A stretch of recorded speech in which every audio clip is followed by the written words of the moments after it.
वजीराबाद के करीब लाहौर से रावलपिंडी जाने वाली मुसाफिर बस में अचानक आग भड़क उठी। रेस्क्यू टीम ने आग पर काबू पा लिया। तमाम मुसाफिर महफूज रहे। वजीराबाद में ढोनी की पुल के करीब लाहौर से रावलपिंडी जाने वाली मुसाफिर बस में अचानक आग भड़क उठी, जिसने देखते ही देखते बस के मुख्तलिफ हिस्सों को अपनी लपेट में ले लिया। इस दौरान बस में सवार मुसाफिर और अमला नीचे उतर आए और तमाम मुसाफिर महफूज रहे।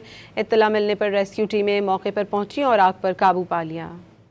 वजीराबाद के करीब लाहौर से रावलपिंडी जाने वाली मुसाफिर बस में अचानक आग भड़क उठी। रेस्क्यू टीम ने आग पर काबू पा लिया। तमाम मुसाफिर महफूज रहे। वजीराबाद में ढोनी की पुल के करीब लाहौर से रावलपिंडी जाने वाली मुसाफिर बस में अचानक आग भड़क उठी, जिसने देखते ही देखते बस के मुख्तलिफ हिस्सों को अपनी लपेट में ले लिया। इस दौरान बस में सवार मुसाफिर और अमला नीचे उतर आए और तमाम मुसाफिर महफूज रहे। इत्तला मिलने पर रेस्क्यू टीमें मौके पर पहुंची और आग पर काबू पा लिया। वजीराबाद के करीब लाहौर से रावलपिंडी जाने वाली मुसाफिर बस में अचानक आग भड़क उठी। रेस्क्यू टीम ने आग पर काबू पा लिया। तमाम मुसाफिर महफूज रहे। वजीराबाद में ढोनी की पुल के करीब लाहौर से रावलपिंडी जाने वाली मुसाफिर बस में अचानक आग भड़क उठी, जिसने देखते ही देखते बस के मुख्तलिफ हिस्सों को अपनी लपेट में ले लिया। इस दौरान बस में सवार मुसाफिर और अमला नीचे उतर आए और तमाम मुसाफिर महफूज रहे। इत्तला मिलने पर रेस्क्यू टीमें मौके पर पहुंची और आग पर काबू पा लिया।